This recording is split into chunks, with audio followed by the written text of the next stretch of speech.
Hello दोस्तों, Omkar institution में आपका स्वागत है। और आज का हमारा विषय है आत्मनिर्भर मध्य प्रदेश। एमपीपीएससी प्रीलिम्स की इकाई 6 का यह एक महत्वपूर्ण बिंदु है जिसे हम यहाँ आज डिस्कस करेंगे। दोस्तों, यहाँ से प्रश्न बनने की संभावना है और इसमें क्या क्या इंपॉर्टेंट बिंदु है वो मैं आपको बताऊंगा। देखो, इसमें हमारे आत्मनिर्भर मध्य प्रदेश में हम क्या क्या पढ़ेंगे, ये सारी बातें हम डिस्कस करें उससे पहले मैं बता देना चाहूंगा दोस्तों कि हमारे संस्थान द्वारा आयोजित यह 2 पुस्तकें हैं। एमपीपीएससी प्रीलिम्स की इकाई 6 को समग्रता के साथ कंप्लीट करती है हमारी ये किताब, जो हिंदी मीडियम में भी है और इंग्लिश मीडियम में भी। ठीक है, साथ ही इसमें दोस्तों प्रैक्टिस क्वेश्चन भी है, जो आप अच्छे से जो टॉपिक आपने पढ़ा है उसके क्वेश्चन भी आप साथ में लगाओगे तो आपकी जो है तैयारी बेहतर तरीके से संचालित हो जाएगी। ठीक है, चलो ये सारी बातें आप जानते हो। आज का हमारा विषय है आत्मनिर्भर मध्य प्रदेश, है ना। इससे पहले कि यदि आपने क्लासेस नहीं देखी है तो एक बार देख लीजिएगा, यूट्यूब पर सारी क्लासेस अवेलेबल है दोस्तों। क्रमबद्ध तरीके से जो है हमारी क्लास चल रही है और इसी क्रम में आज का हमारा ये पार्ट 12 है, क्लास 12 है, जिसे हम अच्छे से कंप्लीट करेंगे। ठीक है, आत्मनिर्भर मध्य प्रदेश। अब सबसे पहली बात यहाँ पर आत्मनिर्भर है दोस्तों। आत्मनिर्भर मतलब स्वयं पर निर्भर होना, मतलब हमारे राष्ट्र को भी, हमारे देश को भी और हमारे राज्य को भी जो है हमें क्या बनाना है, आत्मनिर्भर बनाना है। स्वयं पर हमारी निर्भरता रहे, हम किसी भी बात को लेकर, चाहे वो किसी भी संसाधन की बात करते हो, है ना, या किसी भी रिसोर्सेज की जो बात हम करें उसमें हम अन्य देश पर क्या रहें, निर्भर ना रहें। इसी बात को ध्यान में रखकर जो है ये कॉन्सेप्ट लाया गया है। इसको हम भारत के संदर्भ में भी देखेंगे, इसको हम मध्य प्रदेश के संदर्भ में भी देखेंगे, कहाँ से प्रश्न बन सकते हैं उन सारे बिंदुओं पर अच्छे से चर्चा करेंगे। ठीक है, चलो हम सबसे पहले देखते हैं दोस्तों भारत के संदर्भ में हमारा आत्मनिर्भर। ठीक है, तो यहाँ पर शुरुआत होती है 12 मई 2020 को। देखो, मध्य प्रदेश में इसकी शुरुआत अलग तरीके से होती है और भारत में अलग तरीके से होती है। दोनों के अपने अपने जो मोटो है, अपने अपने उद्देश्य है, जिनके साथ जो है इसको शुरू किया गया है। देखो, यहाँ पर आप वोकल फॉर लोकल देख रहे हो, इस बात को ध्यान में रखकर इसकी शुरुआत हुई है। इस प्रकार से प्रश्न बनेंगे और मध्य प्रदेश में किस हिसाब से शुरू किया गया है वो सारी बातें यहाँ पर मैं बताऊंगा। भारत में इसकी शुरुआत कब हुई, मध्य प्रदेश में इसकी शुरुआत कब हुई, दोनों की डेट्स अलग है, कंफ्यूजन नहीं होना चाहिए। इसलिए हम एक एक बात को बेहतर तरीके से यहाँ कंप्लीट करेंगे। ठीक है, चलो भारत के संदर्भ में यदि आत्मनिर्भर की हम बात करें तो यहाँ पर शुरुआत हुई है आत्मनिर्भर भारत की 12 मई 2020 को। ठीक है, ये डेट याद रखिएगा, ये डेट इंपोर्टेंट है।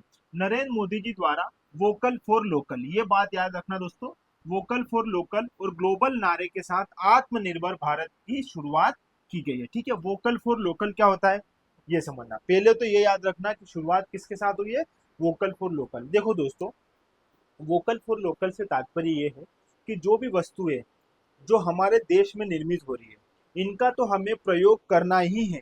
प्रयोग करने के साथ साथ इनका जो है वैश्विक स्तर पर क्या है, गर्व से प्रचार भी करना है। इसी बात को हम समझेंगे वोकल फॉर लोकल के संदर्भ में, कि हमारी जो चीजें हमारे देश में या हमारे राज्य में या हमारे राष्ट्र में जो चीजें निर्मित हो रही है इन चीजों को हमें अपनाना है और अपनाने के साथ साथ गर्व के साथ इसका प्रचार प्रसार भी करना है। ठीक है, और इसी नारे के साथ जो है हमारे भारत में जो है आत्मनिर्भर भारत की शुरुआत हुई है और ये कब हुई है, 12 मई 2020 को। ये बात याद रखना। अब इसके अपने अपने क्या है दोस्तों, आधारभूत स्तंभ है जो आपको यहाँ पर याद रखना है। देखो, मध्य प्रदेश के यदि आधार स्तंभ बात करेंगे वहां पर, तो वहां पर 4 मूल रूप से उसके स्तंभ रहेंगे, सीधे सीधे पूछे जा सकते हैं। और यहाँ पर कितने दोस्तों, 5। ठीक है, तो 5 आधारभूत स्तंभ के साथ जो है आत्मनिर्भर भारत की शुरुआत होती है। और ये क्या क्या है, तो ये दोस्तों क्या है, अर्थव्यवस्था है। ठीक है, बुनियादी ढांचे, हमारा इंफ्रास्ट्रक्चर पूरा इसमें हम देख लेंगे। ठीक है, प्रणाली, हमारा सिस्टम कैसा रहेगा, इसमें जीवन जनसांख्यिकी को भी ध्यान में रखकर जो है हमारे उद्देश्यों की पूर्ति के लिए हम काम करेंगे। ठीक है, मांग क्या रहेगी, इन सारे बिंदुओं पर चर्चा करेंगे। आपको यहाँ पर ये याद रखना है दोस्तों कि आत्मनिर्भर भारत के संदर्भ में यदि देखा जाए तो कितने आधारभूत स्तंभ माने गए हैं, 5। और इसकी शुरुआत कब हुई है, 12 मई 2020 को, किसके साथ, वोकल फॉर लोकल नारे के साथ। ठीक है, यह सारी बात मैंने आपको यहाँ पर अच्छे से समझा दी है। अब हम थोड़ा सा यहाँ पर मध्य प्रदेश के संदर्भ में देखेंगे। देखो दोस्तों, मध्य प्रदेश में इसकी शुरुआत हुई है 12 नवंबर 2020 को, दोनों डेट अलग है। देखो, यहाँ पर हुई है कब, 12 मई 2020 को। ठीक है, और यहाँ जो है मध्य प्रदेश में शुरुआत होती है 12 नवंबर 2020 में। डेट दोनों की अलग अलग है, अलग अलग डेट को अलग अलग तरीके से याद रख लेना। ठीक है, चलो इसमें क्या है दोस्तों, प्रदेश आगे बढ़ेगा तो देश आगे बढ़ेगा। हमने इस सिद्धांत के साथ जो है मध्य प्रदेश में आत्मनिर्भर मध्य प्रदेश का प्रारंभ किया था और उस समय हमारे सीएम कौन थे दोस्तों, शिवराज सिंह जी चौहान। ठीक है, और इनके द्वारा जो है यह जो है शुरू हुआ है। ठीक है, अब यहाँ पर कितने वर्षों का हम रोड मैप तैयार करेंगे दोस्तों? 3 वर्षों का रोड मैप। अब 3 वर्षों का रोड मैप से समझना है यहाँ पर बात। जैसे ये आत्मनिर्भर मध्य प्रदेश का जो कॉन्सेप्ट है, इसके लिए हमने लक्ष्य निर्धारित किए हैं कि हम 3 साल में हमारा जो बुनियादी ढांचे हैं, हमारी जो सड़क, परिवहन, पर्यटन, व्यापार, जितनी भी सारी चीजें हैं, इनमें हम बेहतर तरीके से सुधार करेंगे। वो मैं आगे 1 बाय 1 सारी बात आपको वहां पर अच्छे से समझाऊंगा। अभी आप ये याद रखना कि इसको 3 वर्ष के लिए निर्धारित किया गया है, इसका पूरा रोड मैप तैयार किया गया है कि हम कहाँ पर कितना कितना सुधार करेंगे। यदि हमारे यहाँ पर इतने संसाधन सीमित है तो इनको बढ़ाने के लिए हमारा लक्ष्य क्या रहेगा, ये सारी बातें हम आगे पढ़ेंगे। तो ये याद रखिएगा। और इसके साथ ही हमारे शिवराज सिंह जी चौहान ने इसकी शुरुआत की थी जी। ठीक है, कब की थी? 12 मई 2020 को। अब यहाँ पर ये देखिएगा, आप यहाँ पर आत्मनिर्भर _MP@2023 लिखा हुआ दिखाई दे रहा होगा। ये बिंदु इंपॉर्टेंट है। देखो दोस्तों, इसमें आपसे सीधे सीधे फुल फॉर्म पूछा जा सकता है। ठीक है, पहली बात तो ये कि ये है हमारा क्या है, मोटो है, आत्मनिर्भर @MP _MP@2023। ठीक है, देखो यहाँ पर ए से होगा दोस्तों एस्पिरेशन, ये हमारे मूल लक्ष्य रहेंगे। एस्पिरेशन मतलब आकांक्षा, ठीक है, अभिलाषा। टी से ट्रांसफॉर्मेशन, पारदर्शिता। ठीक है, एम से हमारा मिशन है, ए से एक्शन होगा, और एन से नीति। आपसे सीधा सीधा फुल फॉर्म पूछा जा सकता है कि आत्मनिर्भर _MP@2023 जो है, इसमें ए किस बात को दर्शाता है? एक्शन को। यहाँ पर ए जो है एस्पिरेशन को दर्शाता है, टी ट्रांसफॉर्मेशन को, एन नीति को, एम मिशन को। ये बात छोटी छोटी आपसे पूछी जा सकती है, इन पर अच्छे से आप एक बार ध्यान लगा लेना। ठीक है, चलो आगे देखते हैं दोस्तों। मध्य प्रदेश को देश में रोड मैप जारी करने वाला प्रथम राज्य का दर्जा दिया गया है। ठीक है, याद रखना ये बात भी। आत्मनिर्भर मध्य प्रदेश बनाने हेतु तैयार किए गए रोड मैप में 4 आधारभूत स्तंभों को प्रमुखता दी गई है। ठीक है, यहाँ पर कितने? 4 और वहां पर 5।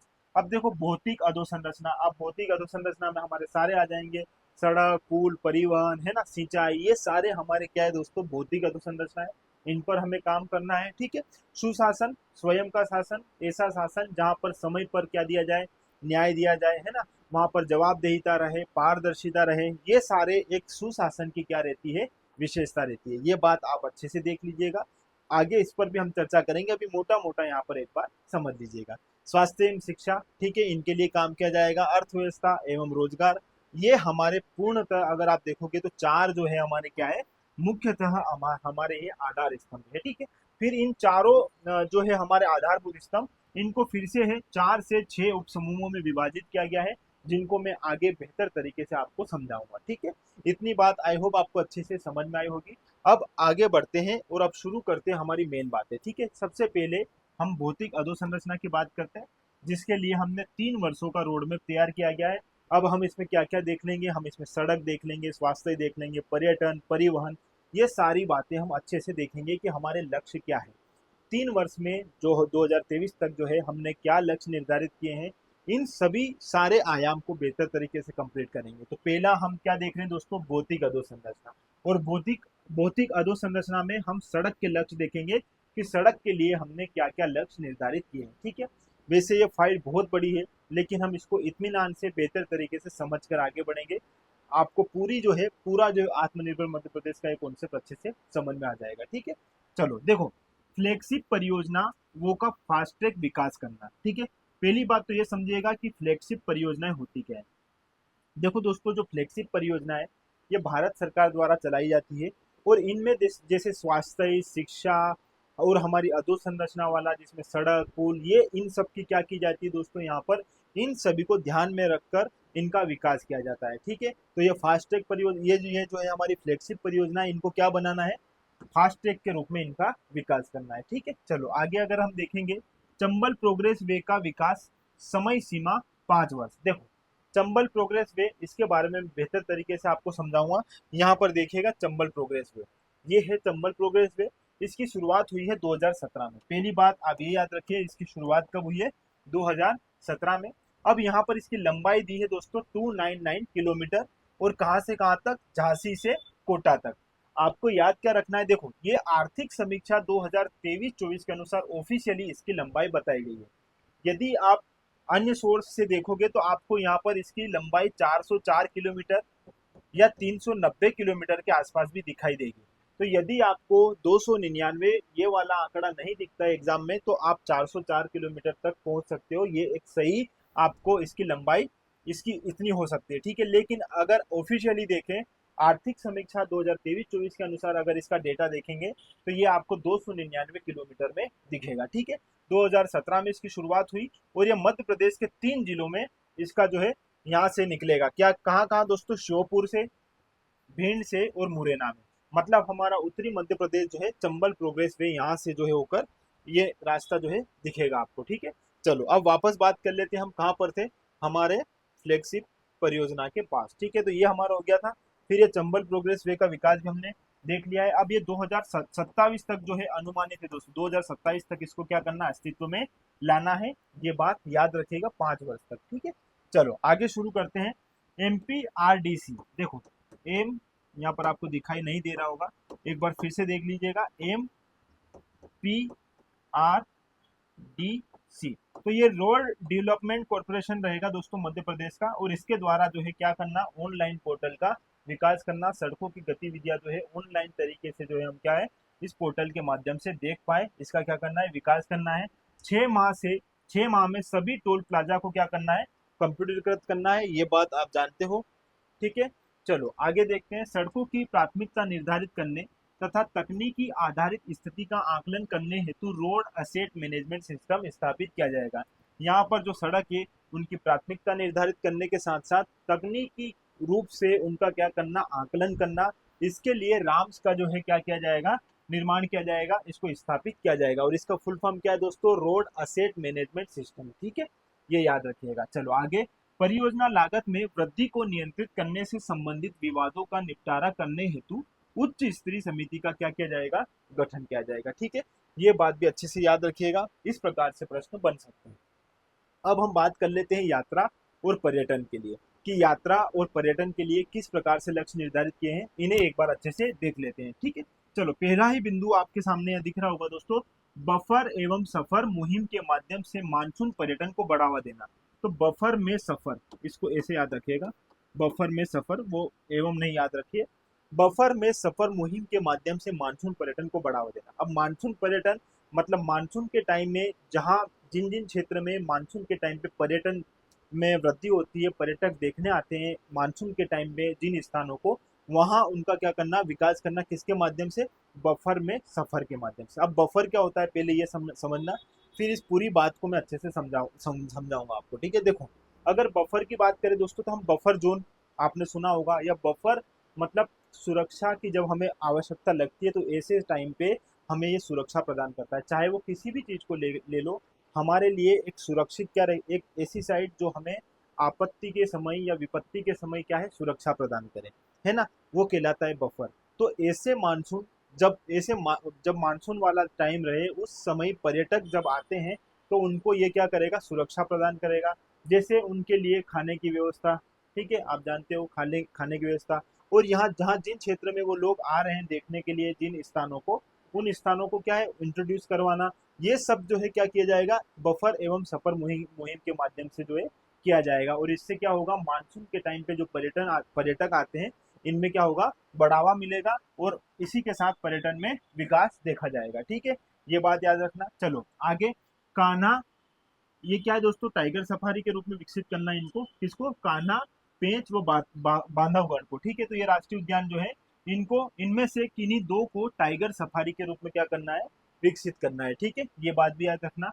कौन कौन से हैं? कान्हा, पेंच और बांधवगढ़, ये तीनों राष्ट्रीय उद्यान है। इनमें से दो जो है उनको टाइगर सफारी के रूप में विकसित करना है, ठीक है। चलो आगे बात करते हैं यहाँ पर। तो देखो ये है भारत सरकार की मंजूरी मिलने के बाद 30 माह में विभिन्न थीम आधारित सर्किटों का विकास करना, जिसमें रामायण सर्किट, तीर्थंकर circuit, Amarkantak circuit, Omkareshwar circuit, tribal circuit आदि।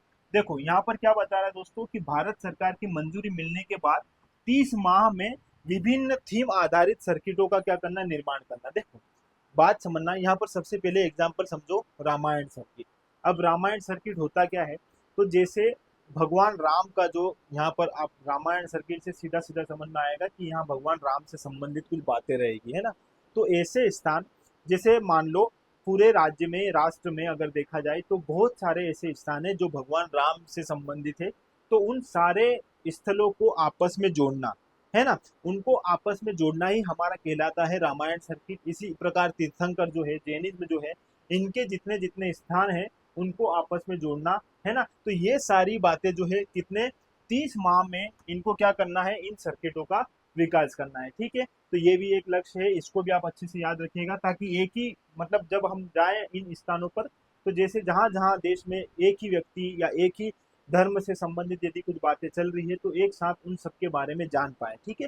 जैसे हम मान लो हमारे रामायण सर्किट की बात करें तो राज्य में जहां जहां या राष्ट्र में जहां जहां भगवान राम से संबंधित मंदिर है ना, उनके संबंध, उनसे संबंधित जो भी स्थान है, उन सबको एक सर्किट के माध्यम से जोड़ना, और जो भी पर्यटक रहेंगे उनको उनके बारे में अवगत करवाना, ठीक है।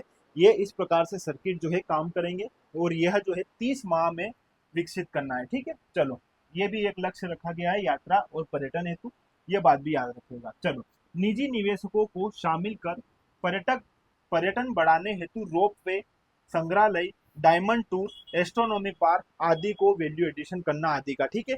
ये बात आप देख लीजिएगा।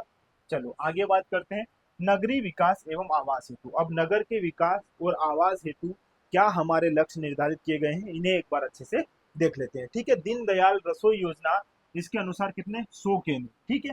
एवं रात्रिकालीन आश्रय, जिनका कितना दोस्तों 135, इनका क्या करना, विस्तार करना एवं इनको सशक्तिकरण करना है इनका, ठीक है। ये बात याद रखिएगा। दीनदयाल अंत्योदय योजना का 120 शहरों में 378 शहरों तक विस्तार करना। अभी 120 शहरों में, 120 शहरों से कितने 378 शहरों तक क्या करना है, इनका विस्तार करना है दीनदयाल अंत्योदय योजना का, ठीक है। चलो आगे, 1 लाख युवाओं के कौशल विकास हेतु प्रदेश के 7 शहर, जिसमें भोपाल, इंदौर, जबलपुर, ग्वालियर, उज्जैन, सागर, सतना, इन सभी में क्या है, नवाचार केंद्रों की स्थापना करना। याद रखना कितने शहर में, 7 शहर में, ठीक है। स्किल 1 लाख युवाओं को कौशल विकास प्रदान करना है। इसी उद्देश्य से कितने 7 शहरों में क्या है, यहाँ पर इनोवेशन या नवाचार वाला जो है केंद्र सेंटर जो है स्थापित किया जाएगा, ये बात याद रखिएगा। चलो आगे, 30,000 से कम आय वर्ग के हितग्राहियों के लिए क्रेडिट लिंक सब्सिडी दिया जाना, ये बात याद रखिएगा।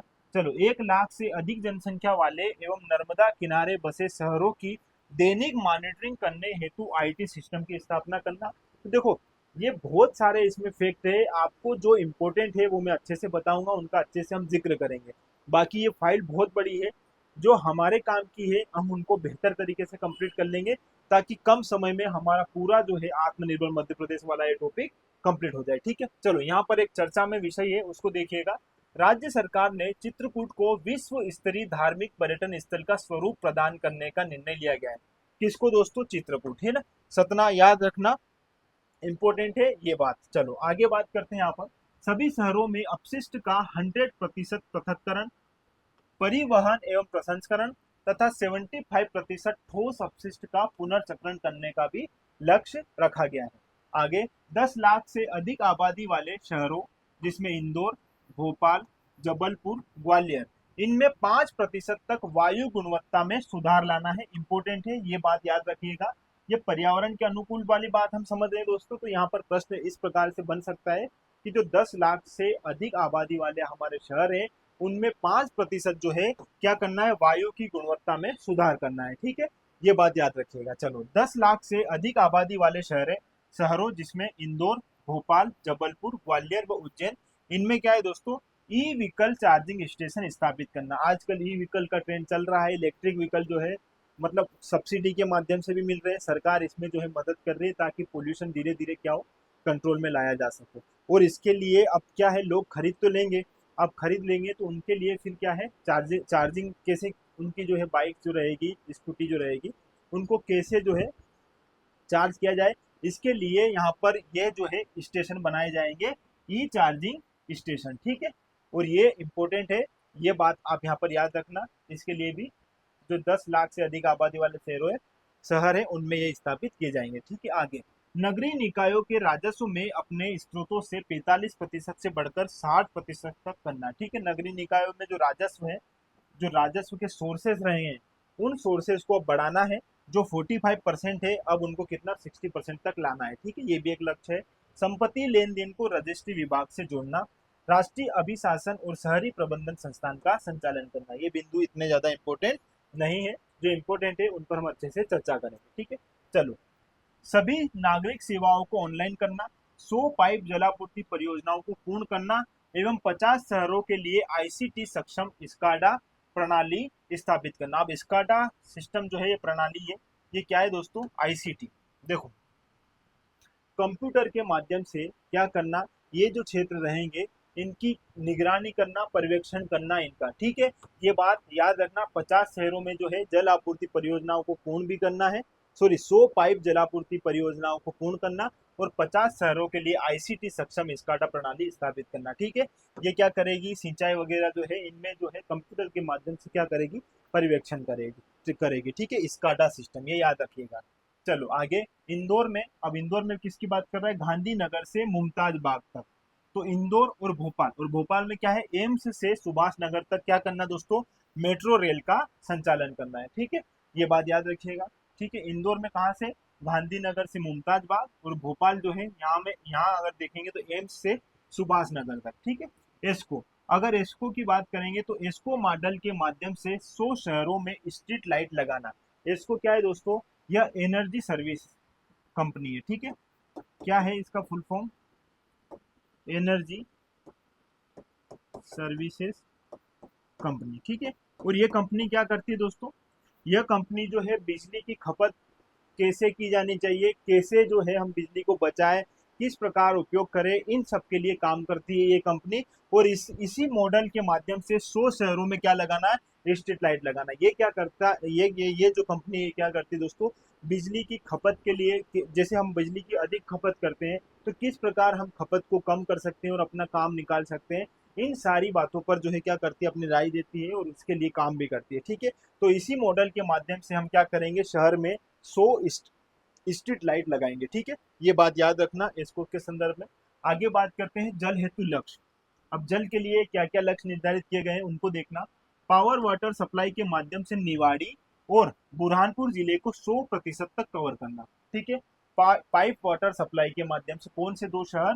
निवाड़ी और बुरहानपुर, इनमें जो है 100% जो है इनको क्या करना है? कवर करना है।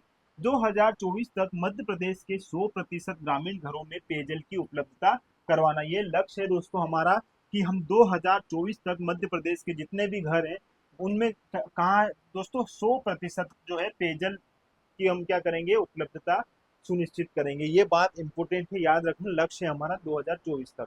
ठीक है, 100% जल ग्रामीण क्षेत्रों में। आगे पेयजल है ना, पीने योग्य जल। आगे बात करते हैं, आगामी 3 वर्षों में नल, बिजली आदि की मरम्मत हेतु 50,000 मैकेनिकों को प्रशिक्षण करना। ठीक है, ये इतना इंपोर्टेंट नहीं है। 3 वर्षों में नर्मदा परियोजनाओं को पूरा करने के लिए 15,000 करोड़ बजट ऋण एनबीपीसीएल द्वारा अतिरिक्त राशि उपलब्ध करवाना। ये क्या है दोस्तों? नॉर्थ बिहार डेवलपमेंट या डीबी आएगा, डेवलपमेंट पावर कंपनी लिमिटेड है ना। इसके माध्यम से क्या किया जाएगा? नर्मदा परियोजनाओं को पूरा करने के लिए 15,000 करोड़ का जो बजट ऋण है ये उपलब्ध करवाया जाएगा। ठीक है, ये इंपॉर्टेंट है, ये बात भी याद रखना। ठीक है, चलो आगे बात करते हैं यहाँ पर ऊर्जा हेतु लक्ष्य। अब ऊर्जा हेतु क्या क्या लक्ष्य निर्धारित किए गए हैं ये एक बार देख लीजिएगा। देखो, वर्ष 2023 तक नर्मदा नदी पर बने ओमकारेश्वर बांध, जो कहा है दोस्तों? खंडवा में जो यह बांध है, इस पर TBCB, यहाँ पर बी आएगा। ठीक है, और इसका फुल फॉर्म पहले लिख दीजिए, फिर मैं आपको बताता। टेरिफ के बाद इसका आ जाएगा दोस्तों ये बेस्ड, टेरिफ बेस्ड कॉम्पिटेटिव, सी यहाँ लिख रहा हूं, कॉम्पिटेटिव बाइडिंग। देखो, आपको मैं यहाँ पर बताना चाहूंगा दोस्तों, ये रूट पहले इसके बारे में पढ़ लेते हैं, फिर मैं बताता हूँ ये क्या है। वर्ष 2023 तक नर्मदा नदी पर बने ओमकारेश्वर बांध, जो कहा है? खंडवा है, इस पर जो है TBCB रूट के माध्यम से 600 मेगावाट फ्लोटिंग सोलर प्रोजेक्ट विकसित करना। कितने मेगावाट दोस्तों? 600 मेगावाट। कहाँ पर? ओमकारेश्वर बांध। ये ओमकारेश्वर बांध कहाँ है दोस्तों? खंडवा में है। ठीक है, और यह विश्व का सबसे बड़ा फ्लोटिंग सोलर प्रोजेक्ट होगा। ये आप जानते हो, सबसे बड़ा जो है विश्व का तैरने वाला हमारा यह सोलर प्लांट है। इसके बारे में आप जानते हो। और ये टीबीसीबी रूट क्या होता है दोस्तों, ये रूट जो है किस लिए लाया गया, एक पॉलिसी आई थी दोस्तों 2016 में, ठीक है। 2016 में एक पॉलिसी आई थी ऐसे रूट्स के लिए, और इसमें जो है ट्रांसमिशन को क्या है, बढ़ावा दिया जाएगा। जैसे ये जो रूट्स रहेंगे, इन रूट्स में जो निजी क्षेत्र हैं वो भी अब इसमें क्या है, अपनी भागीदारी दे सकते हैं, इसमें इन्वेस्ट कर सकते हैं। ये बात आप यहाँ पर याद रखना, ठीक है। मतलब जो निजी क्षेत्र भी इसमें अब क्या है, थोड़ा सपोर्ट कर सके, इसीलिए जो है यह प्रोजेक्ट जो है लाया गया है टीबीसीबी वाला। और इस रूट में जो है, इस रूट के माध्यम से अब हम जो है 600 मेगावाट फ्लोटिंग सोलर प्रोजेक्ट भी विकसित करेंगे, जो कहाँ पर विकसित होगा, ओमकारेश्वर में। ओमकारेश्वर में कहाँ पर दोस्तों, खंडवा में। और ये विश्व का हमारा सबसे बड़ा फ्लोटिंग सोलर प्रोजेक्ट होगा, ठीक है। टीबीसीबी का फुल फॉर्म देख लीजिएगा, टेरी बेस्ड कॉम्पिटेटिव बिडिंग बाइडिंग, ठीक है, ये याद रखिएगा। आगे वर्ष 2023 तक मुरैना, छतरपुर, आगर मालवा, नीमच, शाजापुर जिले में 4500 मेगावाट के सोलर पार्कों का विकास करना, ठीक है, ये भी याद रखिएगा। ग्रीन एनर्जी कॉरिडोर परियोजना को 1 वर्ष में पूर्ण करना, और 2023 तक 4500 सोलर पंप लगाया जाना, ठीक है। ये कुछ बातें हैं जो आपको ऊर्जा हेतु याद रखनी है। अब बात कर लेते हैं दोस्तों परिवहन और लॉजिस्टिक हब की, ठीक है। परिवहन एवं लॉजिस्टिक हब, परिवहन तो आप जानते हो परिवहन क्या है, लेकिन लॉजिस्टिक क्या होता है दोस्तों, ये देखिएगा। लॉजिस्टिक हब क्या होते हैं, ये केंद्र द्वारा निर्मित किए जाते हैं ना, केंद्र जो है इसके अधीन रहते हैं, ये केंद्र जो है केंद्र सरकार द्वारा जो है इसे निर्मित किया जाता है। अब इनका काम क्या है, देखो देखो दोस्तों समझना, आप यहाँ पर परिवहन के माध्यम से, किसके माध्यम से, परिवहन के माध्यम से जो भी वस्तुएं हैं उनको क्या करना, स्टोर करना, और स्टोर करने के साथ साथ उनका अच्छे से वितरण भी करना। तो ऐसी जो गतिविधियां रहे, इन गतिविधियों को संचालित करने के लिए इन केंद्रों का निर्माण किया जाता है, लॉजिस्टिक हब्स का, ठीक है। जो क्या करते हैं, परिवहन के माध्यम से जो भी आवश्यकता की वस्तुएं हैं उनको संग्रहित करते हैं और उनको वितरित भी करते हैं, ठीक है। तो यहाँ पर यह व्यवस्था याद रखना, लॉजिस्टिक हब होता क्या है। अब मैं आगे पढ़ाऊंगा तो आपको अच्छे से समझ में आ जाएगा। देखो मार्च 2024 तक मध्य प्रदेश राज्य को राष्ट्र का भंडारण एवं लॉजिस्टिक हब में विकसित करने हेतु मल्टीमीडिया लॉजिस्टिक पार्क की स्थापित करना है ना। ऐसे पार्क जो क्या करते हैं दोस्तों, परिवहन जो भी है उसके माध्यम से स्टोर करते हैं चीजें और उन्हीं के माध्यम से वितरित करते हैं। ये बात आप यहाँ पर याद रखना, वो हमारे लॉजिस्टिक हब कहलाते हैं। तो 2024 तक हमें राष्ट्र के भंडारण एवं लॉजिस्टिक हब के रूप में क्या करना है, विकसित करना है, ठीक है। मार्च 2023 तक end to end integrated logistic संचालन हेतु डिजिटल प्लेटफॉर्म का निर्माण करना। एंड टू एंड मतलब परिवहन के संदर्भ में अब यहाँ पर हम एंड टू एंड देखेंगे, मतलब हम किसी चीज की शुरुआत कर रहे हैं तो उसको अंत तक भी ले जाने का काम करना है हमें। ऐसा नहीं कि अधूरा काम करके उसको छोड़ दिया, शुरू कर रहे हैं तो उसका अच्छे से क्या करना है, उसका समापन करना है, कंप्लीट करना है वो काम। अगर परिवहन के संदर्भ में हम एंड टू एंड को देखेंगे तो ये इस बात को परिभाषित करता है। तो यहाँ पर end to end integrated logistic संचालन हेतु डिजिटल प्लेटफॉर्म का भी निर्माण किया जाएगा, ठीक है। मार्च 2022 तक नाशवान सामग्री हेतु एयर कार्गो हब की नीति निर्धारण एवं स्थापना, ये भी आप देख लीजिएगा। चलो अब हमारा विषय 2 है। विषय 2 में हम सबसे पहले बात करेंगे सुशासन की, और सुशासन का हम रोड मैप तैयार करेंगे 3 साल के लिए। सुशासन क्या है, ऐसा शासन जहां पर समय के साथ जो है न्याय की व्यवस्था हो, जवाबदेहिता की व्यवस्था हो, पारदर्शिता की व्यवस्था हो, ऐसा ही शासन हमारा सुशासन कहलाता है, ठीक है। इसको हम अच्छे से कंप्लीट करते हैं, ये हमारा दूसरा विषय है, ठीक है। आई होप आपको पहला विषय अच्छे से कंप्लीट, आपको अच्छे से वो पहला कंप्लीट जो है समझ में आ गया होगा, ठीक है। चलो बात करते हैं सुशासन की। तो देखो 3 वर्षों का रोड मैप है ये सुशासन का, और सुशासन का उद्देश्य नागरिकों को सशक्त एवं सक्षम बनाना तथा न्याय दिलाना एवं सेवाओं को कुशलता से प्रदान करना, ठीक है। यही बात हम कर चुके हैं इसके संदर्भ में। अब देखना, मध्य प्रदेश शासन द्वारा मुख्यमंत्री जन दर्शन कार्यक्रम, समाधान ऑनलाइन, समाधान एक दिवस, सीएम हेल्पलाइन आदि सुशासन के क्षेत्र में उठाए गए महत्वपूर्ण कदम है। ये बात आप जानते हो। आज के तकनीकी युग में गुड गवर्नेंस से बढ़कर ई गवर्नेंस और अब एम गवर्नेंस मतलब मोबाइल की सुविधा के साथ जो है क्या है, सुविधाएं प्रदान करना, मोबाइल के द्वारा जो है सुविधाएं प्रदान करना, यहाँ तक जो है हमारी पहुंच बढ़ गई है। पहले क्या दोस्तों, ई गवर्नेंस, फिर अब जो है नया कदम कहाँ है, एम गवर्नेंस की ओर, ठीक है। तो ये बात आप यहाँ पर याद रखना। चलो आगे, मध्य प्रदेश शासन ने यह निर्णय लिया है कि सुविधा जो है मोबाइल पर ही 7 दिनों के अंदर मिल जाए। अब लोग जो है क्या है, कई बार हमें न्याय की हमारी अपील रहती है, तो हम कई बार जाते हैं कहाँ पर, कोर्ट में, किसी भी बात के समाधान के लिए बार बार चक्कर काटने पड़ते हैं। तो सरकार ने अब क्या है, मोबाइल से आपको ये सारी सुविधाएं प्राप्त हो सके, इसके लिए भी अब नए कदम उठाए हैं। ये बात आप यहाँ पर याद रखिएगा, जिसमें हम 7 दिन के अंदर ही जो है आपकी जो भी है समस्या उसका समाधान देने का प्रयास किया जाएगा। ठीक है, चलो आगे।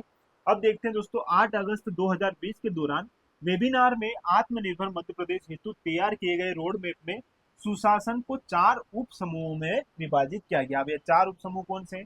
लोक सेवाओं का प्रदाय, ठीक है, ई गवर्नेंस, इमर्जिंग टेक्नोलॉजी, ठीक है, ये पहला बिंदु है। दूसरा दोस्तों, पारदर्शिता, जवाबदेही, सार्वजनिक भागीदारी और सरकारी खरीद, ये दूसरा बिंदु। तीसरा है विनियमों का अद्यतन और सरलीकरण, अधिनियम, नियम व दिशा निर्देश, शिकायत निवारण और मानव संसाधन प्रबंधन। देखो ये एक बेसिक सी बात है, किसी सुशासन में इन सभी तत्वों का होना बहुत आवश्यक है, तभी हम उसको क्या कह पाएंगे कि ये सुशासन है। ठीक है, तो ये सारे वर्ड जो है आप एक बार देख लीजिएगा, एग्जाम में इस प्रकार से प्रश्न नहीं बनेंगे आपके लिए। अब जो जो इम्पोर्टेंट बिंदु है हम उन पर चर्चा करेंगे। ठीक है, ऐसे इस फाइल में बहुत सारी बातें हैं जो इतनी ज्यादा आपके लिए इम्पोर्टेंट नहीं है। देखो अब ये वाला पूरा जो है 3 वर्षों का रोड मैप है, इसमें आपकी एग्जाम ओरिएंटेड चीजें कुछ भी नहीं है, न ऐसा फैक्चुअल चीजें बताई गई है ना।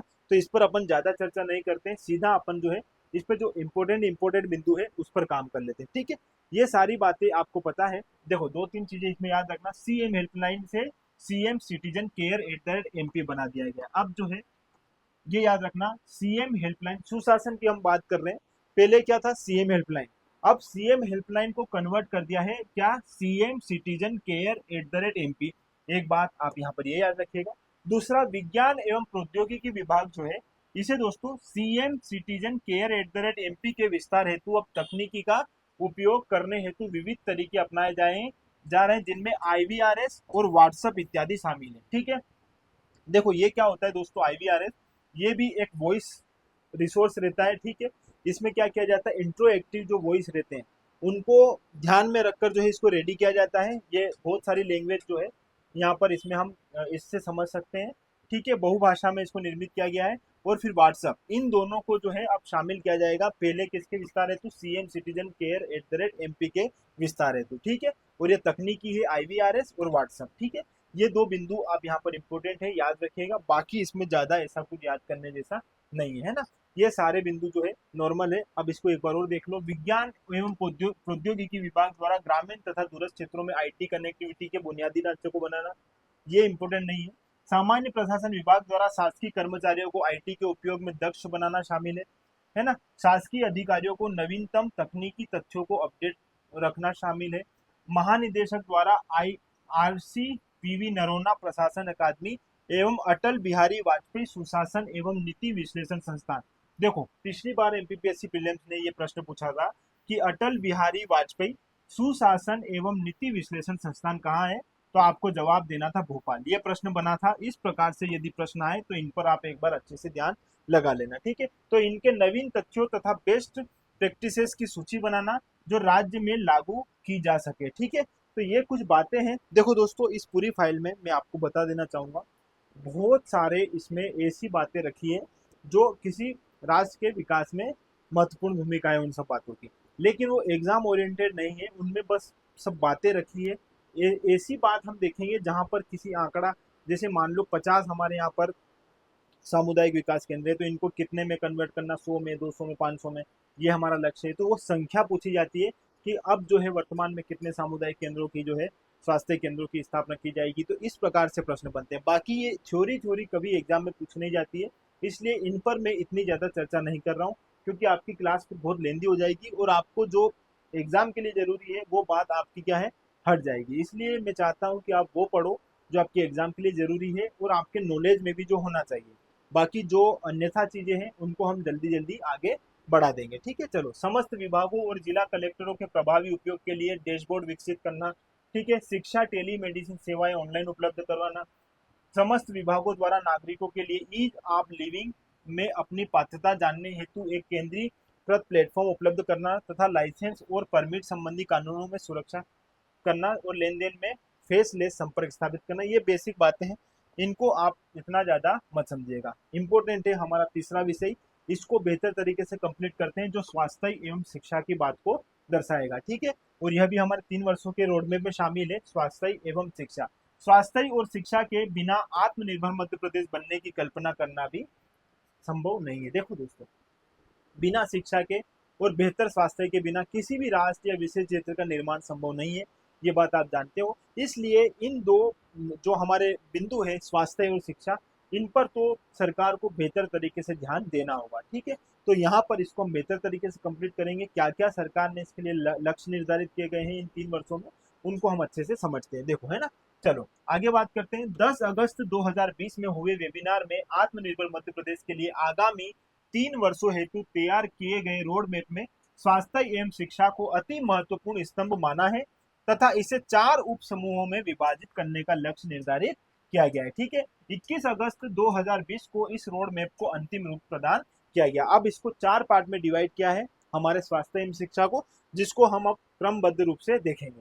सबसे पहले स्वास्थ्य और चिकित्सा शिक्षा। ठीक है, तो यहाँ पर देखना दोस्तों, विषय विशेषज्ञों के अनुसार स्वास्थ्य के क्षेत्र में चलाई जा रही आयुष्मान भारत योजना। ठीक है, ये हमारे यहाँ स्वास्थ्य के लिए चलाई जाने वाली योजना है, आयुष्मान भारत योजना। इसके बारे में आप जानते हो। और इसके लिए अब क्या किए जाएंगे, चिकित्सक एवं स्वास्थ्य विशेषज्ञों की पूर्ति करने हेतु प्रदेश में चिकित्सालयों एवं मेडिकल कॉलेज की स्थापना की जाएगी। ठीक है, आगे स्वास्थ्य क्षेत्र में अधोसंरचना का विकास एवं मानव संसाधन की पूर्ति करनी होगी, ये बात ध्यान रखिएगा।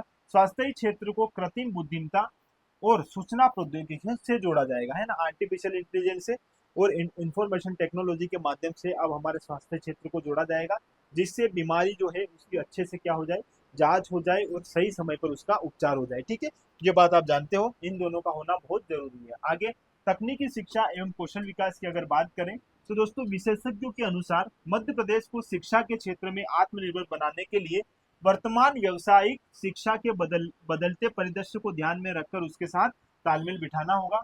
इतना इंपॉर्टेंट नहीं है। इसके लिए संस्थान को कृत्रिम बुद्धिमत्ता, वर्चुअल रियलिटी, बिग डाटा तथा मशीन लर्निंग जैसे आधुनिक तकनीकों का अपनाना होगा। ठीक है, आधुनिक तकनीकों के प्रयोग के लिए शिक्षाविदों को तैयार करना तथा उनका कौशल विकास करना।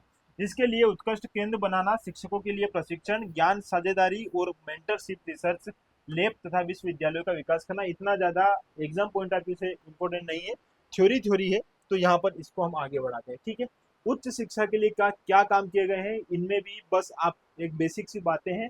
गुणवत्ता और बुनियादी ढांचे का विकास करना, ये जो है इसमें बात कही गई है उच्च शिक्षा के संदर्भ में।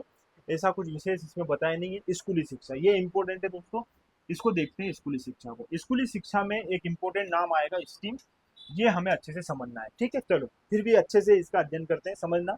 विशेषज्ञों के अनुसार मध्य प्रदेश को स्कूली शिक्षा प्रणाली को सुदृढ़ीकरण करना होगा। ठीक है, ये बात समझिएगा, जिसके लिए निम्न सुझाव प्रस्तावित है। स्कूलों को संसाधन संपन्न बनाना होगा। यदि स्कूलों में सारे संसाधन होंगे तो बच्चे हर फील्ड में अपने अपनी रुचि के अनुसार जो है भाग लेंगे और इसी में आगे अपने करियर को बड़ा आगे बढ़ाएंगे। ठीक है, तो ये एक पहली बात तो ये होगी। दूसरा, प्रशिक्षकों का प्रशिक्षण, जो टीचर्स है, जो सिखाने वाले, उनका भी एक बार क्या किया जाएगा, उनको भी सिखाने के काम किए जाएंगे, समझने के काम किए जाएंगे। मूलभूत दक्षताओं हेतु मिशन अंकुर व स्टीम आधारित शिक्षा देनी होगी। ठीक है, मिशन अंकुर का संबंध भी किससे दोस्तों, शिक्षा से है। और स्टीम तो आप जानते हो, science, technology, engineering and art.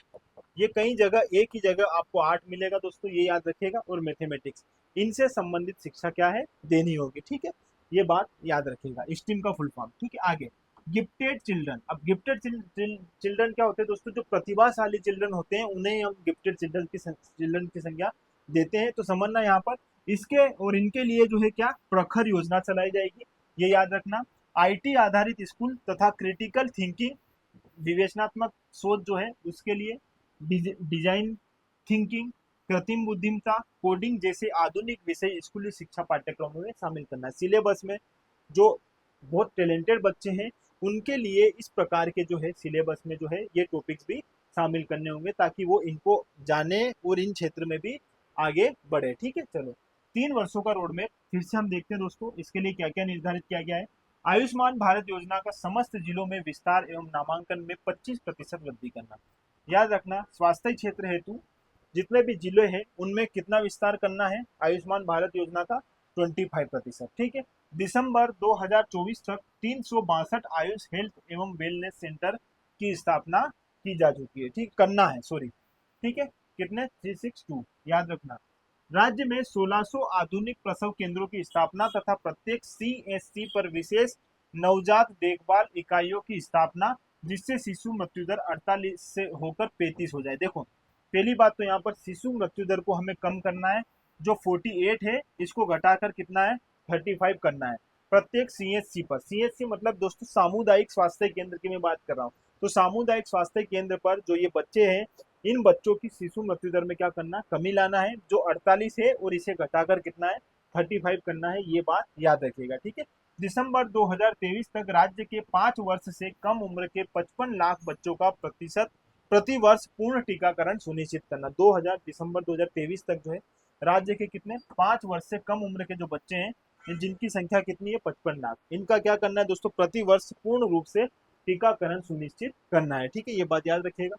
TB उन्मूलन की दिशा में काम करना है और दिसंबर 2024 तक 311 नए उप स्वास्थ्य केंद्र व 308 प्राथमिक स्वास्थ्य केंद्रों का निर्माण करना है। ठीक है, ये भी ध्यान रखिएगा।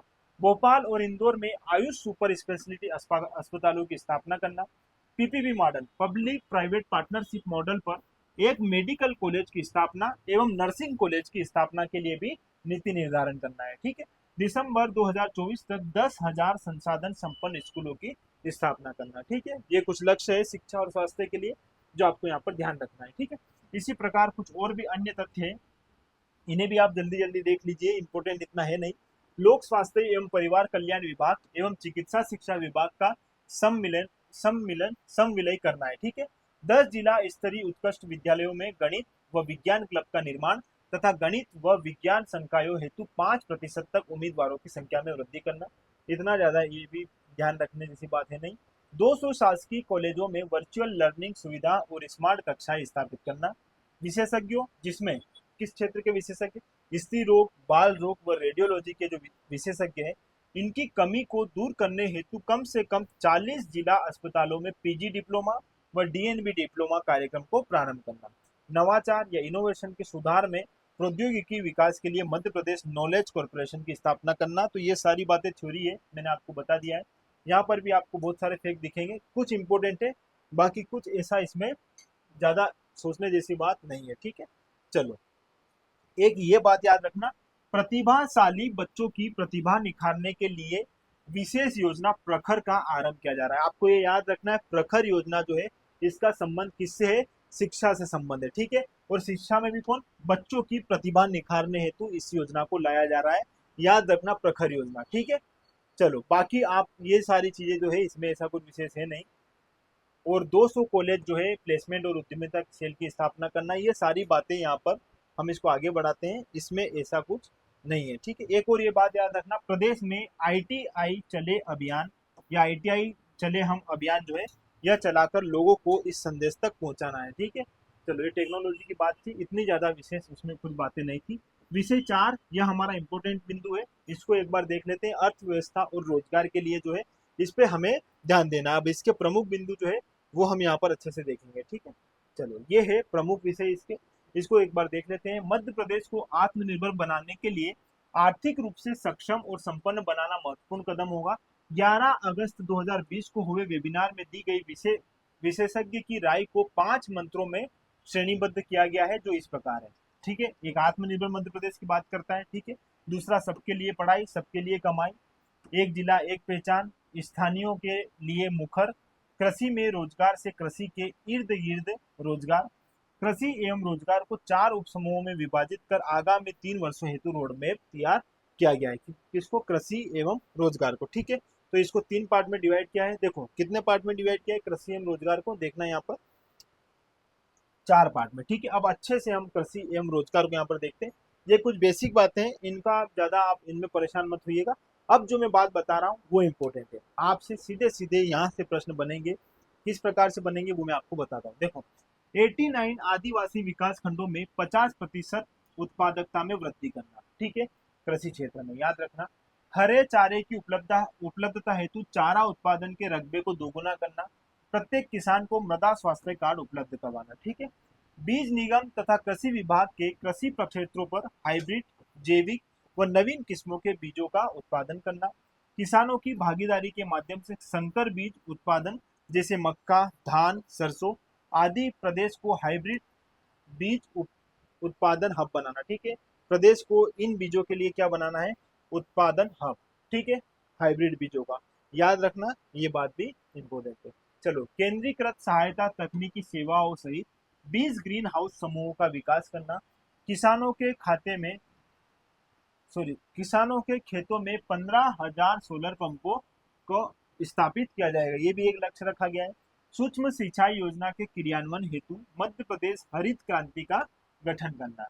राज्य में विशेषकर बुंदेलखंड क्षेत्र में 1,000 किसानों को पान की खेती से जोड़ा जाएगा। अब ये याद रखिएगा कि राज्य में किस क्षेत्र के लोगों को पान की खेती से जोड़ा जा रहा है, तो बुंदेलखंड क्षेत्र के। ठीक है, ये याद रखना, बुंदेलखंड क्षेत्र के 1,000 किसानों को पान की खेती से जोड़ा जा रहा है, ये याद रखिएगा।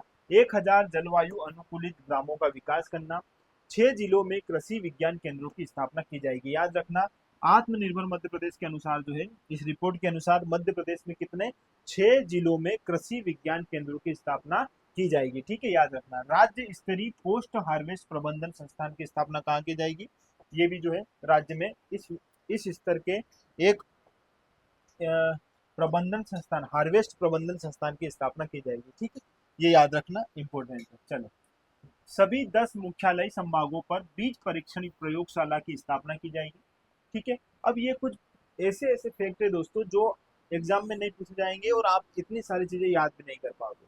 ठीक है, आपको केवल जो आंकड़े दिए हुए हैं, जो परिवर्तन करने हैं, जिनमें सुधार करना है, उनको अच्छे से देखना होगा। बाकी इसमें इतनी बड़ी फाइल में ज्यादा कुछ याद करने जैसी चीजें नहीं है। पहली बात तो आप शुरुआत कब हुई आत्मनिर्भर मध्य प्रदेश की, इसके आधार स्तंभ कितने हैं। ठीक है, स्वास्थ्य में कुछ योजनाएं जो है, शिक्षा में कुछ योजनाएं, इनको बेहतर तरीके से एक बार देखना होगा। ठीक है, लेकिन फिर भी हम इसके सारे आयाम यहाँ पर देख लेते हैं। अभी हम कृषि और रोजगार के विकास में क्या क्या जो है हमें कदम उठाने हैं, क्या क्या हमारे लक्ष्य है, उनको देख रहे हैं। ठीक है, सभी 10 मुख्यालय संभागों पर बीज परीक्षण प्रयोगशालाओं की स्थापना की जाएगी। कृषि यंत्रीकरण के बड़े बड़े निर्माताओं के साथ मिलकर 10 कृषि यंत्र कौशल विकास स्थापित किए जाएंगे। यंत्र दूत योजना के अंतर्गत 1,000 ग्रामों में मशीनीकृत कृषि प्रणाली स्थापित की जाएगी। आपको ये याद रखना है कि यंत्र दूत योजना का संबंध किससे है? तो यंत्र दूत योजना का संबंध है कृषि से। ठीक है, ये बात याद रखना। हलधर योजना, ये भी याद रखना, इसके अंतर्गत 1,00,000 हेक्टेयर भूमि की गहरी जुताई की जाएगी। तो हलधर योजना का संबंध आप देखना किससे दोस्तों? कृषि से है। ठीक है, ये भी याद रखना। आगे, युवा स्वरोजगार के माध्यम से 3,000 एग्री क्लिनिक एवं एग्री सर्विस केंद्रों की स्थापना की जाएगी। ठीक है, जो किसके बारे में? कृषि के बारे में जो है हमें क्या देंगे? जागरूकता प्रदान करेंगे, किस प्रकार से हमें कृषि की जो है प्रणालियां अपनानी चाहिए, किस प्रकार से जो है हमें कृषि में कैसे हम उत्पादकता बढ़ाएं, इन बातों को लेकर जो है इन क्लिनिकों का स्थापना की जाएगी, जो हमें इन बातों से अवगत करवाएंगे। ठीक है, मंडला जिले में, कहाँ पर दोस्तों? याद रखना, मंडला जिले में राष्ट्रीय स्तर के जैविक कृषि अनुसंधान की स्थापना की जाएगी। इंपोर्टेंट है, ये याद रखना, ये फैक्ट इंपोर्टेंट है। मंडला जिले में राष्ट्रीय स्तर के जैविक कृषि अनुसंधान की स्थापना की जाएगी, है ना, ये इंपोर्टेंट बिंदु है। आगे, सरबती गेहूं, लाल ग्राम, पिपरिया तुअर, काली मूछ चावल, जीरा संकर चावल, चिन्नौर धान, इन सभी को जीआई टैग भी दिया जाएगा। अब जीआई टैग किन किन की बात कर रहे हैं दोस्तों? सरबती गेहूं है ना, ये गेहूं में आ गया। लाल ग्राम, ठीक है, पिपरिया तुअर, काली मूछ चावल, जीरा संकर चावल और चिन्नौर चावल। ठीक है, इन सबको क्या है? जीआई टैग दिया जाएगा। चिन्नौर चावल का तो आपको पता है, बालाघाट से संबंधित है। ठीक है, चलो आगे। कृत्रिम गर्भाधान वर्तमान में 32% से बढ़ाकर कितना? 50% तक ले जाना है और निजी भागीदारी को इसमें प्रोत्साहित करना है। ठीक है, ये भी याद रखना इंपॉर्टेंट है। चलो आगे, नानाजी देशमुख पशु चिकित्सा विश्वविद्यालय, ये कहाँ है? आप मुझे कमेंट सेक्शन में इसका आंसर दीजिएगा। ठीक है, मैंने आगे बता रखा है, पढ़ा भी रखा है। इसके अंतर्गत 6 कृषि विज्ञान केंद्रों की स्थापना की जाएगी। नानाजी देशमुख पशु चिकित्सा विश्वविद्यालय के अंतर्गत कितने दोस्तों? 6 कृषि विज्ञान केंद्रों की स्थापना की जाएगी, याद रखना ये भी। 800 दूध सहकारी समितियों का गठन करना। मछली उत्पादन को 2 लाख मीट्रिक से 3 लाख मीट्रिक तक ले जाना है। ये हमारा लक्ष्य है मछली उत्पादन के संदर्भ में, ये बात भी अच्छे से ध्यान रखिएगा। चलो अब बात कर लेते हैं यहाँ पर उद्योग एवं कौशल की। ठीक है, उद्योग एवं कौशल विकास इंपॉर्टेंट है, इसको बेहतर तरीके से कंप्लीट करते हैं। देखो, राष्ट्रीय वैश्विक ब्रांडिंग के लिए 20 उत्पादकों को चिन्हित करना तथा लक्षित उत्पादों के लिए निर्यात में 2025 तक 50% से अधिक की वृद्धि हासिल करना है। ठीक है, आगे चंबल प्रोग्रेस वे और नर्मदा एक्सप्रेस वे की निकटता वाले क्षेत्र में विशेष रूप से एमएसएमई के लिए विश्व स्तरीय औद्योगिक कॉरिडोर के रूप में विकसित करना। ठीक है, याद रखना। मोहासा कहाँ है दोस्तों? बाबई होशंगाबाद में। और इस औद्योगिक क्षेत्र में विश्व स्तरीय फार्मा औद्योगिकी अधोसंरचना विकसित की जाएगी, ये भी याद रखना। रेस्को मॉडल की सौर ऊर्जा की स्थापना को प्रोत्साहित किया जाएगा। ठीक है, और ये रेस्को मॉडल की पायलट परियोजना मंडीदीप औद्योगिक क्षेत्र में कार्यान्वित हो रही है। कहाँ पर हो रही है? ये यहाँ पर हो रही है मंडीदीप औद्योगिक क्षेत्र में। थोड़ा सा समझना रेस्को। पहली बात तो इसका फुल फॉर्म क्या है दोस्तों? ये रिन्यूएबल एनर्जी के लिए काम करने वाली एक कंपनी है।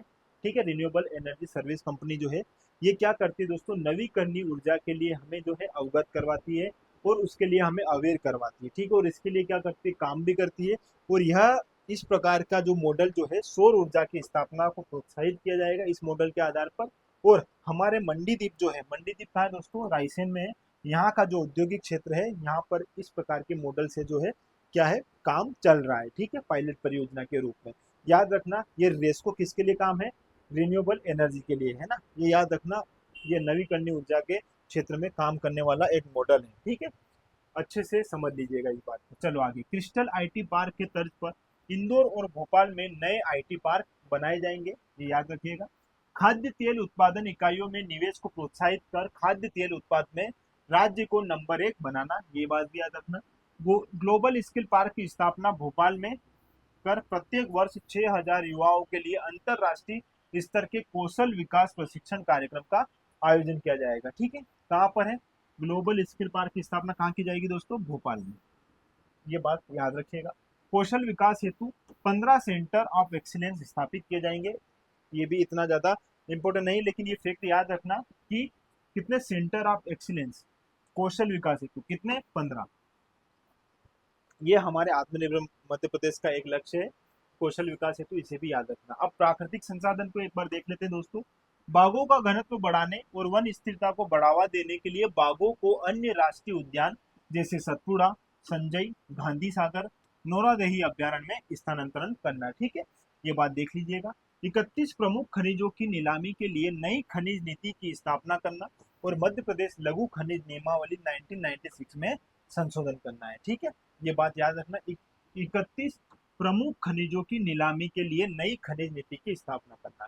कितने? 31 प्रमुख खनिज है, उनकी मैं बात कर रहा हूँ यहाँ पर। कोयला खानों को खनन सेवाओं हेतु निजी क्षेत्र को आवंटित करना, जैसे भारत सरकार द्वारा कोल ब्लॉक का आवंटन खनिज रियासत नियम 1960 के तहत राज्य सरकार द्वारा खनिज रियायत आवेदनों की प्रोसेसिंग। ठीक है, इतना ज्यादा इंपॉर्टेंट नहीं है। एम सेंट को प्रोत्साहन।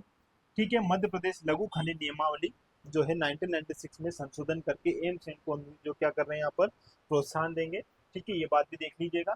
व्यापार एवं वाणिज्य, ये हमारा अंतिम तथा इम्पोर्टेंट बिंदु है दोस्तों, इसको बेहतर तरीके से समझना। व्यापार एवं वाणिज्य, यहाँ से प्रश्न बनने की संभावना है। देखो, 2025 तक राज्य से निर्यात में 25% की वृद्धि करने हेतु आईसीडी की स्थापना करना। आईसीडी क्या होता है दोस्तों? इंटरनेशनल, ये जो है अंतरराष्ट्रीय स्तर पर क्या है, व्यापार को बढ़ावा देने के लिए समन्वय बिठाने का काम करता है। ठीक है, ये डिपार्टमेंट है ना, ये याद रखना। आईसीटी क्या करेगा? व्यापार को बढ़ाने हेतु अंतरराष्ट्रीय स्तर पर भी जो है समन्वय करता है आईसीडी। ठीक है, और 2025 तक राज्य से निर्यात में 25% की वृद्धि बढ़ाने हेतु जो है आईसीडी की स्थापना की जाएगी। ठीक है, ये याद रखना। दवा, कृषि और खाद्य उत्पादों जैसे विशेष क्षेत्र में निर्यात पर ध्यान केंद्रित करने हेतु नीति तैयार करना। देखो, फोकस क्षेत्रों में वर्ष 2025 तक 25% तक निर्यात को बढ़ावा जाएगा। ठीक है, याद रखना 25%, 25 में 25 तक। चलो, Madhya Pradesh export promotion council का क्या करना? गठन किया जाएगा। कौशल विकास विभाग के सहयोग से राज्य में कौशल विकास प्रशिक्षण हेतु एक विदेशी संस्थान, इस संस्थान का निर्माण किया जाएगा। और ये किसके सहयोग से? सिंगापुर के सहयोग से ग्लोबल स्किल पार्क भोपाल के समान जो है इसको विकसित किया जाएगा, ये बात भी याद रखना। अगले 5 वर्षों में पर्यटन विभाग के सहयोग से राज्य में विदेशी पर्यटन की संख्या में 25% की वृद्धि करना, ये हमने बिंदु देख लिया है। आगे हमारा यह बिंदु है, देश के एक बंदरगाह से प्रदेश के उत्पादकों के निर्यात के लिए दीर्घकालिक एमओयू एवं निर्यात संभावनाओं के दोहन हेतु सभी आईसीडी को लिंक करना। जितने भी हमारे व्यापार को बढ़ाने के लिए जो समन्वय रूप से समन्वय की भावना से जो काम करते हैं, उन सभी बंदरगाहों को, है ना, एक बंदरगाह से इन उत्पादों को क्या करना है, जोड़ना है दोस्तों, है ना। ये बात याद रखना, एक बार फिर से मैं आपको दोहरा देता हूँ, समझ में आ जाएगा। देश के एक बंदरगाह से प्रदेश के उत्पादों के निर्यात के लिए दीर्घकालिक एमओयू एवं निर्यात संभावनाओं के दोहन हेतु सभी आईसीडी को लिंक करना है, ठीक है, ये याद रखना। ई कॉमर्स प्लेटफॉर्म के माध्यम से मृगनयनी, कबीरा, विंध्य वैली और प्राकृत के उत्पादकों की ऑनलाइन व्यवस्था करना, ठीक है। राष्ट्रीय निर्माण अकादमी हैदराबाद, पहले तो ये याद रखो कि राष्ट्रीय निर्माण अकादमी कहाँ है, हैदराबाद, और इसके जैसे राष्ट्रीय संस्थान की साझेदारी से निर्माण संबंधी कौशल विकास हेतु प्रशिक्षण और अनुसंधान संस्थान की स्थापना करना, ठीक है। आगे अगला है लास्ट बिंदु हमारा, एमएसएमई को फिनटेक प्लेटफॉर्म जैसे पीयर टू पीयर लेंडिंग से जोड़ना। अब ये फिनटेक प्लेटफॉर्म क्या होता है, इसे समझना दोस्तों। फिनटेक प्लेटफॉर्म ऐसे प्लेटफॉर्म है जहां पर जैसे आप ये एमएसएमई के संदर्भ में अगर हम बात कर रहे हैं, तो यदि आप कोई सा धंधा शुरू कर रहे हो, उद्योग शुरू कर रहे हो छोटे लेवल पर, तो आपको किसकी आवश्यकता पड़ेगी, ऋण की आवश्यकता पड़ेगी। और जब हमें ऋण की आवश्यकता पड़ेगी तो हम किसके पास, या तो हमारे पास होंगे तो खुद लगा लेंगे, या फिर किसी अन्य सोर्स के माध्यम से, या सरकार की योजनाओं के माध्यम से, या कहीं बिचौलियों के माध्यम से, इस प्रकार से हम व्यवस्था करेंगे पैसे की, ठीक है। अब ऐसी स्थिति में यदि हम बिचौलियों के माध्यम से पैसे ले रहे हैं, तो बिचौलिया जो रहेंगे बीच के, इनको भी अपना कमीशन तो निकालना पड़ेगा। तो आपको अलग से जो है क्या है, पैसे उनके लिए भी, उनको भी देने पड़ेंगे। इसका अलग आपको हेडेक रहेगा कि यार ये बीच में पैसे खा रहा है। तो ऐसी स्थिति में अब क्या करेगी सरकार, एमएसएमई को फिनटेक प्लेटफॉर्म प्रोवाइड करवाएगी। फिनटेक प्लेटफॉर्म जो है ये पीयर टू पीयर लेंडिंग से जोड़ा जाएगा। जैसे अब इसमें जो व्यक्ति, जैसे मान लो मुझे पैसे की आवश्यकता है, तो मैं सीधे जो देने वाला है पैसे उसी से संपर्क करूंगा, बीच में किसी बिचौलिया का इसमें रोल नहीं रहेगा। तो ऐसी व्यवस्था ही हमारी जो है फिनटेक व्यवस्था होती है, जिसमें पीयर टू पीयर जो हम इस लेंडिंग को समझ सकते हैं इस संदर्भ में, ठीक है। तो यदि आप एमएसएमई के संदर्भ में या आप किसी भी प्रकार से कुछ धंधा शुरू कर रहे हो, तो आप फिनटेक प्लेटफॉर्म के माध्यम से पैसे लो और अपना काम शुरू करो, ठीक है। ये जो है सारी बातें आपको याद रखनी है दोस्तों। ये पूरा जो हमारा आज का टॉपिक है, इस पूरे टॉपिक में बहुत सारी ऐसी बातें हैं जो हमारे लक्ष्य के रूप में बस नॉर्मली बताई गई है कि हमें ये भी करना है, ये भी करना है, ये भी करना है, और ये फाइल बहुत ज़्यादा बड़ी हो गई है। आपको बात वही याद रखना है जो हमने यहाँ पर रुक कर डिस्कस किया है, जिनके बारे में अच्छे से समझा है। बाकी सभी चीज़ें याद करने की आपको आवश्यकता नहीं है। बहुत सिंपल से और सामान्य से प्रश्न बनेंगे, और आप यदि अच्छे से इस क्लास को देखोगे, कंप्लीट तरीके से समझोगे, तो आपकी सारी चीज़ें अच्छी हो जाएगी, ठीक है। आप एग्जाम में सही आंसर तक पहुंच जाओगे यदि यहाँ से प्रश्न बनते हैं तो, ठीक। पूरा आत्मनिर्भर मध्य प्रदेश हमने ऑफिशियली इसको बेहतर तरीके से कंप्लीट कर लिया है, ठीक है। आगे हमारी क्लास कंटिन्यू रहेगी, और जो लोग अभी जुड़ रहे हैं वो हमारी पिछली क्लास को अच्छे से देख लीजिएगा। यूनिट 6 को हम समग्रता के साथ यहाँ पर कंप्लीट कर रहे हैं, ठीक है। तो इस प्रकार दोस्तों हमसे जुड़े रहिए, और जुड़े रहने के लिए आपका बहुत बहुत धन्यवाद। Thank you.